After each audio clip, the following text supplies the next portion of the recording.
வணக்கம். நம்ம just cook சேனலை யூடியூப்பில் சப்ஸ்கிரைப் பண்ணியோ இல்லை ஃபேஸ்புக் பேஜை லைக் பண்ணியோ நீங்கள் ஃபாலோ பண்ணிக்கலாம்.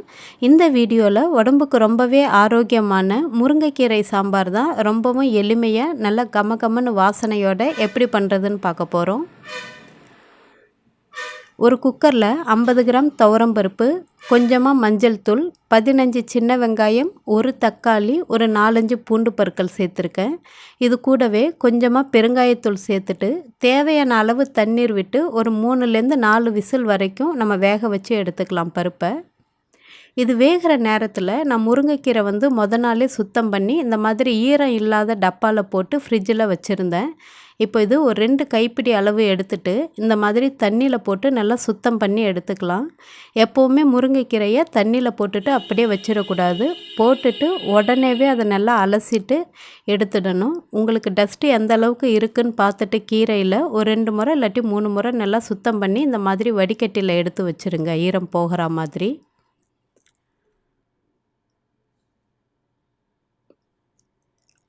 இப்போது பருப்பு எப்படி வெந்திருக்குன்னு பார்க்கலாம். இப்போ இந்த பருப்பை நான் இந்த மாதிரி ஒரு மத்தால வச்சு நல்லா கடைஞ்சி எடுத்துக்க போகிறேன். மத்து இல்லை அப்படின்னா கரண்டியால் கூட லைட்டாக இந்த மாதிரி நல்லா மசிச்சு விட்டுடுங்க. இது மசித்ததும் இந்த அளவுக்கு தேவையான அளவு நம்ம தண்ணி சேர்த்துக்கலாம். நீங்கள் சாம்பாருக்கு எந்த அளவுக்கு தண்ணி சேர்ப்பீங்களோ அதுக்கு தகுந்த மாதிரி தண்ணி சேர்த்துக்கோங்க. இந்த கீரை சாம்பார் கொஞ்சம் தண்ணியாக இருந்தால் நல்லா வாசனையாகவே நல்லா டேஸ்ட்டாக நல்லாயிருக்கும். இப்போ தண்ணி சேர்த்துட்டு குழம்பு மிளகாய்த்தூள் காரத்துக்காக ஒரு 1½ ஸ்பூன் அளவுக்கு சேர்த்தாலே போதும். ரொம்ப அதிகமாக காரம் சேர்க்க வேண்டாம்.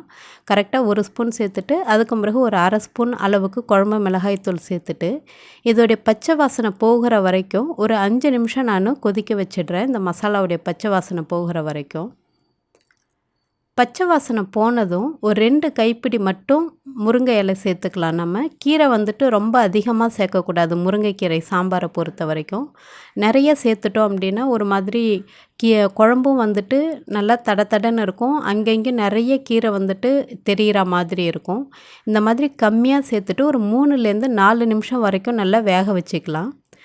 நீங்கள் கீரை சேர்த்த பிறகு அதிக நேரம் வேக வச்சிங்க அப்படின்னா குழம்பு நேரம் லைட்டாக கசக்கிற மாதிரி தெரியும்.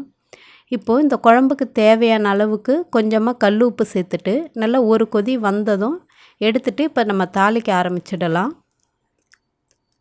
இந்த மாதிரி ஒரு தாளிப்பு கரண்டியில் 2 ஸ்பூன் அளவுக்கு எண்ணெய் சூடு பண்ணிவிட்டு காரத்துக்காக ஒரே ஒரு மிளகாய் நான் உடச்சி சேர்த்துருக்கேன்.